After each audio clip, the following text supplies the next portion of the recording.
அரசியல் அப்படின்றதே பாத்தீங்கன்னா ஒரு இடத்துல நடக்கிற ஒரு நிகழ்ச்சிக்கும் இன்னொரு இடத்துல நடக்கிற நிகழ்ச்சிக்கும் வந்து ஒரு சம்பந்தம் இருக்கும். சம்பந்தம் இல்லாத எந்த பாயிண்ட்டுமே எங்கேயுமே நகராது. இது தமிழக வெற்றி கழகத்தின் காலம். நம்ம ஒண்ணு அதை வந்து மாத்தி பேசுறதுக்கு நம்மளுக்கு வாய்ப்பு இல்லை. தமிழக வெற்றி கழகம் வந்து கிட்டத்தட்ட 2024 வந்து கட்சி தொடங்கினா கூட அங்க ஆதவ அர்ஜுனா அப்படின்ற ஒரு விடுதலை சிறுத்தையில இருந்து பிரிஞ்சு போன ஒருவர் அங்க போய் சேர்ந்ததுக்கு அப்புறமா அந்த கட்சியோட வடிவமே வந்து மாற்றப்படுது. திரு விஜய் அவர்களுடைய கட்சியாக தொடங்கப்பட்ட அந்த தமிழக வெற்றி கழகம் ஆதவ அர்ஜுனா உள்ள போனவொன்ன அது மொத்தமா ஒரு லாட்ரி சீட் அப்படியே விற்கக்கூடிய ஒரு குடும்பத்தின் பிடியில வந்து கண்டிப்பா வந்து மாட்டுது. இப்ப நீங்க ஜெயலலிதா அம்மாவை எடுத்துட்டீங்க அப்படின்னா அவங்க சசிகலா அம்மாவோட கண்ட்ரோல்ல இருந்தாங்கன்னு சொல்லி அந்த காலத்துல வந்து பேசப்பட்டது. கிட்டத்தட்ட ஜெயலலிதா அம்மாவோட இறுதி காலம் வரைக்கும் சசிகலா அம்மாவுடைய சப்போர்ட்ல தான் அந்த அம்மா இருந்தாங்க அப்படின்னு கடைசி காலம் வரைக்கும் பேசப்பட்டாங்க. அது உண்மை பொய் 1000 இருக்கலாம், உண்மை இருக்கலாம், பொய் இருக்கலாம். அந்த மாதிரி திரு விஜய் அவர்கள் வந்து ஆதவ அர்ஜுனா அப்படி உள்ள வந்ததுக்கு அப்புறமா அந்த கட்சியுடைய போக்குக்கு எல்லாமே வந்து மாறி போச்சு. அதுக்கு முன்னாடி வரைக்கும் என்ன பேசினாங்க அப்படின்னா இலவசம் வேணாம், அது வேணாம், இது வேணாம்னு சொல்லி ஒரு மாதிரி மாற்று அரசியல் மாதிரி எடுத்துட்டு வந்தவங்க அப்படியே என்ன ஆயிட்டாங்க, இவர் உள்ள வந்த உடனே எல்லாமே மாறுது. மாறி அவங்களோட பணபலமும் வருது.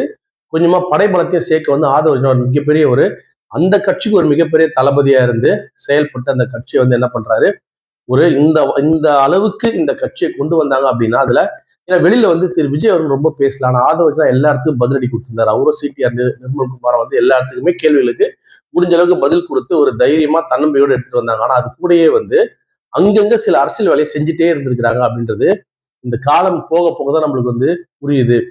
அதிமுகவும் திமுகவும் வந்து அரசியல்ல வந்து ஒரு மிகப்பெரிய ஒரு சாணக்கியத்தனம் கொண்டவர்கள், அதுல எந்த மாற்று கருத்தும் கிடையாது. அதுவும் திரு இபிஎஸ் அவர்கள் வந்து இன்று இருக்கும் தமிழக அரசியல் இருக்கும் அனைத்து தலைவர்களை விட என்னுடைய சஜஷன் பிரகாரம் ஒரு மிக சிறந்த ராஜதந்திரி யாரு, திரு கலைஞரோடும் திரு ஜெயலலிதா அம்மாவோடையும் நான் அவரை கம்பேர் பண்றேன். அந்த அளவுக்கு வந்து ஒரு மிக சிறந்த ராஜதந்திரி வந்து திரு எடப்பாடி பழனிசாமி அவர்கள். அவர் நீங்க சாதாரணமா எடை போட்டீங்க அப்படின்னா நம்ம தான் எடை போட்டவன் கீழே போயிடுவானே தவிர அவர் கீழே போகவே இல்லை.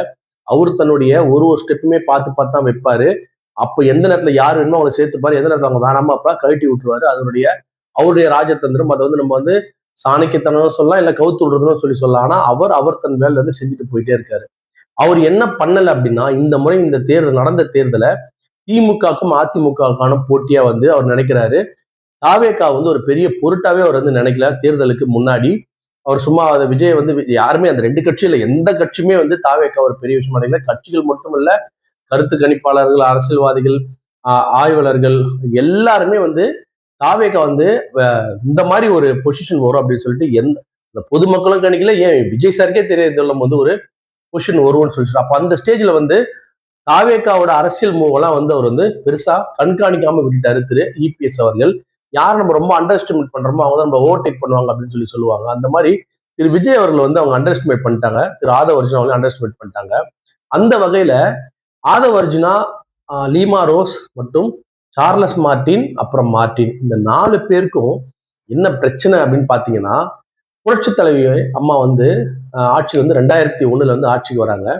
2001 ஆட்சிக்கு வரும்போது அவங்க 2004 பாராளுமன்ற தேர்தலில் படுதோல்வி அடைகிறாங்க. ஆனா அவங்க 2003 சில திட்டங்கள் எடுத்துட்டு வந்தாங்க. அதை வந்து நீங்க வந்து எந்த நேரத்திலையும் எப்பயுமே அந்த ஆட்சி காலத்துல எடுத்து வந்த பல சாதனைகள் வந்து அந்த ஆட்சி காலத்துல வந்து புரட்சி அம்மா பண்ணாங்க. அவங்க செஞ்ச சாதனைகள்ல மிக மிக முக்கியமானது வந்து கந்து வட்டி வந்து ஒழிச்சாங்க. 2004 வரைக்கும் முன்னாடி வரைக்கும் பாத்தீங்கன்னா கந்து வட்டியினுடைய குடும்பம் வந்து ரொம்ப பயங்கரமா இருக்கும். இப்ப இருக்கிற இந்த பேங்க்காரங்களும் இவ்வளவு பிரச்சனை பண்றாங்கன்னா அன்னைக்கு எவ்வளவு பிரச்சனை நீங்க யோசிச்சு பாருங்க. வங்கிகள் மட்டும் இல்ல, எத்தனையோ வங்கிகள் வந்து சென்னையில தமிழ்நாட்டுல இயங்கிட்டு இருக்கும். சின்ன சின்ன 50,000 1,00,000 ரூபாய்க்கு மேல லோன் தரமாட்டாங்க. அந்த லோனை கொடுத்துட்டு அதை வாங்குறதே வந்து அது பேங்க் வட்டியே 4 பைசா 4.5 பைசா வட்டி இருந்த ஒரு காலகட்டம் அங்க. கந்து வட்டி அப்படின்ற ஒரு சட்டத்தை கொண்டு வராங்க புரட்சி அம்மா. அந்த சட்டத்தை கொண்டு வந்து வட்டியை பத்தி யாருன்னா கம்பல் பண்ணாலும் ஒரு அளவுக்கு மேல வட்டி அதிகமா இருந்தாலும் வட்டி கொடுத்தவங்களை அரெஸ்ட் பண்ணி அவங்களை உள்ள வைக்கக்கூடிய ஒரு சட்டத்தை கொண்டு வந்தாங்க. அதுதான் இன்றைய வரைக்கும் வந்து பல மக்கள் வந்து காப்பாற்றக்கூடிய ஒரு சட்டம். அது வந்து கந்து வட்டி ஒழிப்பு சட்டம். அதே மாதிரி லாட்டரி ஒழிப்பு சட்டம் ஒன்று எடுத்துட்டு வராங்க.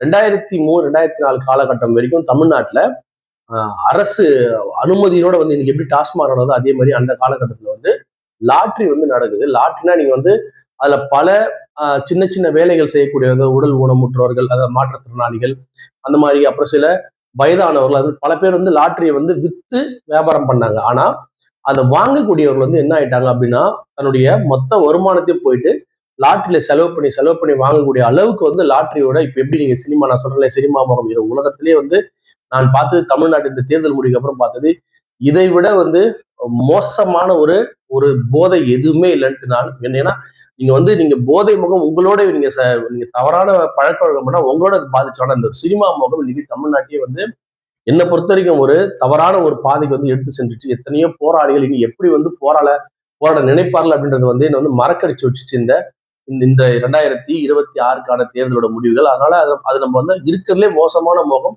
சினிமா மோகம் அப்படின்ற ஒரு முடிவு, சினிமா போதை தான் இருக்கிறதுலே மோசமான போதை அப்படின்றத வந்து நான் முடிவு பண்ணிட்டேன். இருக்கிறதுலே மிக மோசமான பயங்கரமான ஒரு போதை வந்து சினிமா போதை. அது மிஞ்சும் போது இதுக்கு மேல இந்த உலகத்துல எதுவுமே கிடையாது அப்படின்னு தமிழ்நாட்டுல எதுவுமே கிடையாது. மத்த ஆந்திரால கூட திரு பவன் கல்யாண் சொல்லும் போது கூட தமிழ்நாடு மாதிரி இல்லப்பா ஆந்திரா அப்படின்னு சொல்லும் போது என்ன அர்த்தம் சொல்ல வர்றாருன்னா, ஆந்திரால வந்து இந்த மாதிரி சினிமாலாம் பார்த்தெல்லாம் ஓட்டு போட மாட்டாங்க, கொஞ்சம் யோசிச்சு ஓட்டு போடுவாங்கன்னு தான் சொல்றாரு. அவர் யாரையும் குறைச்சு மதிப்பு இல்லை. தமிழ்நாட்டுல இருக்கிற ஆளுங்க மாதிரி சினிமா போதில் யாருங்க கிடையாது ஆந்திரால எவ்வளவுதான் நம்ம பிலிம் காட்டினாலும் அவங்களுக்கு தெரியும் இவங்க பிலிம் தான் காட்டுறாங்கன்னு சொல்லிட்டு அவங்க உண்மை நேர்மைக்கு தான் வழி நிற்பாங்க. ஆனா தமிழக மக்கள் வந்து சினிமா போதை அடிமையான வந்து சொல்லாம சொல்லிட்டாரு. அதை பத்தி நம்ம இப்ப பேச வேண்டிய வீடியோ இது கிடையாது. அதை பத்தி தனியாக ஒரு வீடியோ நம்ம பேச போறோம். ஆனா இப்போ இந்த விஷயத்துல வந்து பாத்தீங்கன்னா இந்த சினிமா போதையை விட மோசமான போதை இல்லை அப்படின்னு நம்ம சொன்னா கூட கிட்டத்தட்ட இதுக்கு ஈக்குவலா இருந்தது வந்து அன்னைக்கு வந்து லாட்ரி போதை. லாட்ரினா என்னன்னா அந்த வாங்கி அந்த குடும்பத்தை, சினிமா போதை ஏன் ரொம்ப தப்பா பேசுறேன்னா அது அவங்களுக்கு குடும்பத்தை மட்டும் மொத்த நாட்டையும் அழிச்சிச்சு இப்போ.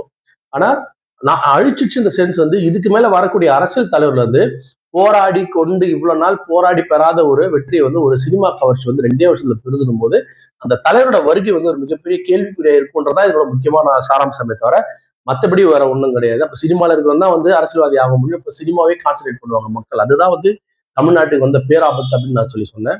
இருக்கட்டும், இன்னைக்கு இருக்கிற நல்ல மக்களுடைய முடிவை நம்ம ஏத்துட்டு தான் ஆகணும். அதே நேரத்தில் பார்த்தீங்கன்னா லாட்ரி போதை வந்து அவ்வளவு அதிகமா இருந்தது.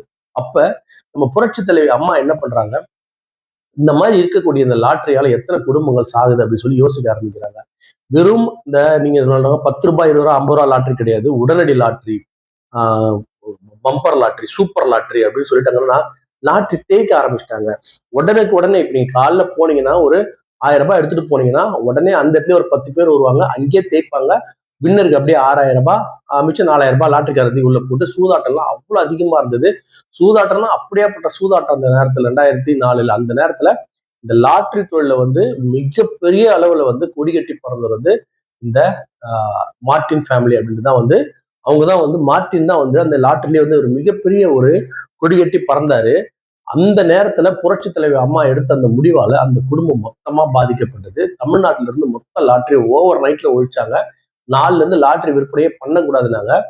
நீங்க அன்னைக்கு இந்தியாவே வந்து ஆச்சரியப்பட வச்சவங்க வந்து புரட்சி தலைவி அம்மா. அப்போ அந்த நேரத்துல என்ன ஆகுது அப்படின்னா அந்த லாட்டரி தடை சட்டத்தை தமிழ்நாடை போல பல மாநிலங்கள் வந்து அதை வந்து அம்மாவுடைய அந்த ஒரு இதுக்கு அப்புறமா, அம்மாவுடைய அந்த ஒரு அறிவுக்கு அப்புறமா பல மாநிலங்களை வந்து அதை முன்னெடுத்து பல மாநிலங்களை வந்து தடை பண்ணிட்டாங்க.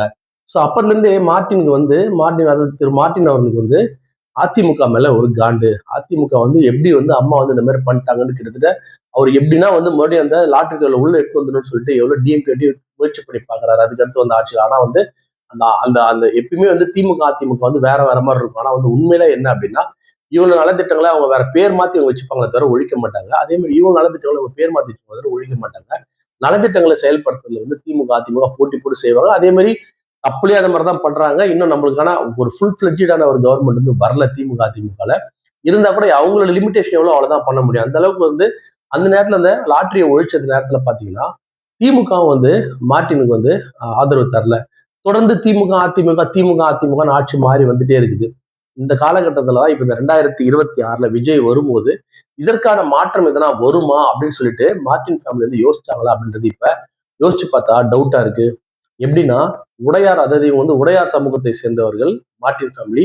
மெயினா அவங்களும் கிறிஸ்டினு, திரு விஜய் அவர்கள் கிறிஸ்டினு, ஆதவர்ஜுனா அவர்கள் கிறிஸ்டினு, ஜேசிடி பிரபாகர் அவர்கள் கிறிஸ்டின். நம்ம வந்து மதத்துக்காக இதை பேசல. ஆனா இவங்கெல்லாம் ஒண்ணு சேர்ந்து என்ன பண்றாங்க, இன்னைக்கு இருக்கிற இந்த தமிழக அரசியல்ல ஏதாவது வந்து ஒரு விஷயத்த உண்டு பண்றுவாங்களோ அப்படின்ற மாதிரி இந்த மார்டின் அப்படின்றவர் வந்து தன்னுடைய மதத்தை வைத்து நம்ம விஜய் வந்து கவுத்துருவாரோ அப்படின்ற மாதிரி ஒரு பல டவுட்டுகள் வந்து வரதுனாலதான் நம்ம அந்த மதத்தை வந்து உள்ள இழுக்க வேண்டியதா இருக்கு. எல்லாமே வந்து கிறிஸ்தவ மதத்தை சார்ந்தவர்கள். இவங்க என்ன பண்றாங்க அப்படின்னா, ஆதவர்ஜுனா வந்து ஃபர்ஸ்டே வந்து ஏதோ ஒரு பிளான் பண்ணியிருக்காரு. ஆதவர்ஜுனாவுக்கு வந்து ஏதோ ஒருத்துல தெரிஞ்சிருக்கு கண்டிப்பா வந்து தாவேகா வந்து வெற்றி பெற்றா கூட ஒரு 40-50 சீட் வந்ததுன்னா கூட நம்ம அதிமுக கூட்டணி வைக்கணும். அவருடைய அவருடைய குறிக்கோள் இருந்ததுன்னா, அதுவுமே அவர் வந்து அதாவது விஜய் அவர்கள் வந்து முதலமைச்சர் ஆவார் அவர் யோசிச்சது ரொம்ப கஷ்டம். ஆனா அவர் வந்து ஒரு 30-40 சீட்டு கிடைச்சா கூட நம்ம அதிமுக கூட்டணி வச்சா நம்ம சம்பாதிக்க முடியுன்ற எண்ணத்தோட தான் எப்படியுமே வந்து அந்த ஃபேமிலியில ஒத்துமை இல்லைன்றாங்க. ஆனா வந்து உண்மையா வந்து பணக்காரங்க ஃபேமிலி இதே மாதிரி அரசியல் மாதிரி தான் அங்கேயுமே. நீ அங்க போய் ஆதவ நீ அங்க போய் சேர்ந்துக்கோ, சார்லஸ் நீ தனியா ஒரு கட்சி ஓப்பன் பண்ணியோ, லியோ ஏடிஎம்ல போய் சேர்ந்துக்கோ, இப்படி செட்டிங் பண்றாங்க. ஆரம்பத்துல செட்டிங் பண்ற மாதிரி தான் எனக்கு தோணுது. இப்ப நடக்கிற விஷயங்கள்லாம் பார்த்தா அப்படிதான் தோணுது. திரு ஆதவ அர்ஜுனா வந்து பாத்தீங்கன்னா திமுக எந்த புள்ளியை வைக்கல. அதிமுக எத்தனை போய் அவங்களோட மாமியார் எடுத்துட்டு போயிட்டு என்ன பண்றாரு கட்சியில செய்து. ஏன்னா அதிமுகவுக்கும் ஆதவர்ஜுனாவுக்கும் தொடர்பு இருக்குன்னு அவங்க 2 பேருமே ஒத்துக்கிறாங்க. ஆதவர்ஜுனா அதிமுக பேசியிருக்காரு. அதிமுக ஆதவர்ஜுனா பேசும்போது திருமதி லீமா ரோஸை வந்து உள்ள அனுப்பி இந்த லாட்டரிக்கு தடை செஞ்ச இந்த அதிமுகவை பழி வாங்கணும்னு முடிவு பண்ணிட்டாங்கன்னு தெரியல. நல்லா இருக்கக்கூடிய ஒரு கட்சியில வந்து இந்த மாதிரி சில புல்லுரிகள் வந்துன்னு தான் இருப்பாங்க. ஆனா இந்த புல்லுரிகளால வந்து புரட்சி தலைவர் எம்ஜிஆரால் உருவாக்கப்பட்ட இந்த கட்சியை அழிப்பது என்பது வந்து நடக்காத ஒரு காரியம் அப்படின்றது வந்து கூடிய விரைவில் வந்து அவங்க தெரிஞ்சுப்பாங்க. இந்த 2 பிரிவினையா அவங்க பிரிஞ்சா கூட இது வந்து திரும்ப வந்து திரு விஜய் அவர்களுக்கு வந்து திருப்பி அடிக்குமோ அப்படின்ற ஒரு எண்ணமும் என் மனசுல இருக்கு. ஏன்னா இவங்க வந்து எல்லாம் என்ன பண்றாங்க, லீமா ரோஸை வச்சு அதிமுகவை உடைச்சு இன்னைக்கு அதாவது தாவேகா 2வது வரும், அதிமுக ஃபர்ஸ்ட் வரும். ஸோ தாவேகா திரும்பி அதிமுகல கூட்டணி வச்சு பதவி வாங்கிக்கலாம்னு பிளான் பண்ண ஆதவ கடைசியில பார்த்தா தாவேகா ஃபர்ஸ்ட் வந்தோன்னா அதிமுகவை அவங்களோட இணைச்சி இன்னைக்கு அந்த பெரும்பான்மை தப்பிக்க பிளான் பண்றாங்க. ஆரம்பத்தில் நல்லவங்க மாதிரி வேஷம் போட்டு ஒரு திமுக கட்சி கேட்ட காலம் மட்டும் அழைச்சிக்கிட்டாங்க. அந்த அந்த கட்சியில இருக்கக்கூடிய நம்முடைய விடுதலை சிறுத்தைகள், கம்யூனிஸ்ட் மற்றும் அதனுடைய காங்கிரஸ் வந்து ஃபர்ஸ்ட் ஆட்டோமேட்டிக்கா வந்துட்டாங்க. ஆனா அவங்களுக்கு வந்து நம்பிக்கை இல்லை, இது வந்து தொடர்ந்து நீடிக்கும் அப்படின்னு சொல்லிட்டு. அதனாலதான் ஈமா ரோஸ் அப்படின்ற ஒரு ஒரு ஆளை வந்து அங்க வந்து வச்சிருக்கிறாரு பொழுது திரு ஆதவர்ஜுனா. இது எல்லாமே அரசியல் தான். அரசியல்ல வந்து அங்கங்க வந்து வச்சு வச்சு அவங்களுடைய அவங்க என்ன நினைக்கிறாங்களோ அதை நடத்திக்க ட்ரை பண்றாங்க. ஆனா இது வந்து அதிமுகவில் இருப்பவர்கள் கோடான கோடி தொண்டர்களை கொண்டது அதிமுக. அவங்க பாரு நீங்க நீங்க யார் தலைவர்லாம் பார்க்கவே மாட்டாங்க. அவங்க தலைவர் வந்து அப்படின்னு எந்த தோரணையுமே கிடையாது. சென்ற முறை பாத்தீங்கன்னா கிட்டத்தட்ட ஓபிஎஸ் இபிஎஸ் ஒன்னா இருக்கும்போது எந்த அளவுக்கு வாக்குகள் வாங்கினாலும் அதே அளவுக்கு வாக்குகள் வாங்கியிருக்காங்க. புரட்சி தலைவி அம்மா இருக்கும்போது பாத்தீங்கன்னா ஒரு லெவல்ல இருந்து வந்து செட் ஆயிடுச்சு. இந்த இந்த வாக்களிப்பவர்கள் எல்லாருமே வந்து பாத்தீங்கன்னா புரட்சி தலைவர் எம்ஜிஆருக்காக அதிமுக வாக்களிப்பு அப்படின்றத நீங்க மறந்துடக்கூடாது. ஏன்னா இவ்வளவு பெரிய அடுத்த 2 பிரம்மாண்டமான கட்சி திமுக, அப்புறம் தாவிக ஏதோ ஒரு தப்பி கிப்பி வந்து இந்த மாதிரி வந்து நிற்கும் போது கூட கிட்டத்தட்ட 1,35,00,000 வாக்குகள் பெற்ற ஒரு கட்சி வந்து எவ்வளவு பெரிய கட்சி அப்படின்னு நீங்க யோசிச்சு பாருங்க. சீன்லயே இல்லாத ஒரு கட்சி வந்து 1,35,00,000 வாக்குகள், கிட்டத்தட்ட 53 தொகுதிகள் அப்படின்றது வந்து இன்னைக்கு இருக்கிறதுல வந்து மிகப்பெரிய விஷயமா நான் நினைக்கிறேன். ஏன்னா அது யாருமே எக்ஸ்பெக்ட் பண்ணல அதிமுக இந்த அளவுக்கு வரும்னு சொல்லிட்டு. அந்த அளவுக்கு ஒரு வெற்றி வந்து எடப்பாடி பழனிசாமி பெறாரு. இது வந்து திரு விஜய் அவர்களுக்கு வந்து இந்த நேரத்துல ஆதவர்ஜுனா விஜய் டீமுக்கு வந்து இது ஒரு பிரச்சனையை உண்டு பண்ணுது. ஏன்னா இந்த கட்சி நல்லா இருந்தா மறுபடியும் டிஎம்கே கண்டிப்பா வளர்ந்துரும். மறுபடியும் இந்த கட்சி வளர்றது நல்லது இல்லை அப்படின்றதுக்கும் யோசிச்சுதான் திருமதி லீமா ரோஸை முதல்லயே அங்க ஒரு காயினை வச்சு பணத்தை வச்சு அந்த கட்சியை வந்து உடைக்க ட்ரை பண்றாங்க. நடக்கிறது நடக்கட்டும். நடக்குது எதுவுமே வந்து ஒரே நாள்ல சரி பண்ண முடியாது. காலம் தான் பதில் சொல்லும். போக போக என்னென்ன நடக்கும் நம்ம பார்க்கலாம். ஆனா இன்னைக்கு இருக்கிற சுச்சுவேஷன்ல திருமதி லீமா ரோஸை வச்சு அதிமுகவை 2ஆ உடைச்சு கிட்டத்தட்ட அதிமுக ஒரு பெரிய ஒரு பிரச்சனையை உண்டு பண்ணி அதுல வந்து குளிர்காயுதுன்னுவாங்க, பக்கத்துல எரியில வந்து குளிர்காயுது அப்படின்னுவாங்க. அந்த மாதிரி ஒரு எரியை வச்சு தன்னுடைய ஆட்சி வந்து தக்க வைக்க முயற்சி பண்ணுகிறாங்க ஆதவர்ஜுனா. இது வந்து விஜய் சாருக்கு வந்து இவ்வளவு இருக்குமா அப்படின்றது எனக்கு மென்டலா தெரியல. ஏன்னா அவர் வந்து எப்பயுமே அவர் ஒரு நல்ல ஆக்டர். அவர் வந்து ஒரு டைரக்டர் சொல்றது நல்லா நடிக்கக்கூடிய நடிகர் வந்து திரு விஜய் அவர்கள். அது மாதிரி இந்த இடத்துல என்ன அவரோட ரோல் என்ன, நான் முதலமைச்சரா இருக்கு இதெல்லாம் நீங்க பாத்தீங்கன்னு சொல்லிட்டு ஒரு டீம் செட் பண்ணி கொடுத்துட்டாரு. செங்கோட்டையன் ஏற்கனவே வந்து அதிமுக வந்து பிரிஞ்சு வந்துறது ஒரு முக்கியமான ரோல் பண்றாரு. ரோல் பண்ணி இந்த அதிமுக உடைக்க முடியுமான்னு வந்து முயற்சி பண்றாங்க. அது உடஞ்சு போன மாதிரி தான் தெரியுது. ஆனா இது வந்து ஒரு கட்டத்தில் இவங்க 2 பேரும் மட்டும் சேர்ந்துட்டாங்க அப்படின்னா கண்டிப்பா இது விஜய் ஆட்சிக்கு வந்து ஒரு மிகப்பெரிய ஒரு சிக்கலை ஏற்படுத்தும் அப்படின்றது என்னோட தனிப்பட்ட கருத்து. இதை பத்தி நம்ம ஒரு தனியா ஒரு வீடியோ போட போறோம். ஆனா இப்போ நான் சொல்றது லீமா ரோஸுடைய பத்தி மட்டும் தான் இதை பேசுறோம். இந்த லீமா ரோஸ் வந்து லாட்டரியை ஒழித்த அதிமுகவை பழிவாங்கணும்னு அப்படியே கணவன் மனைவி 2 பேரும் பிளான் பண்ணிட்டு இந்த மாதிரி எதனா பண்றாங்களா அப்படின்றது கூட ஒரு மிகப்பெரிய கேள்விக்குறியாக இருக்கிறது.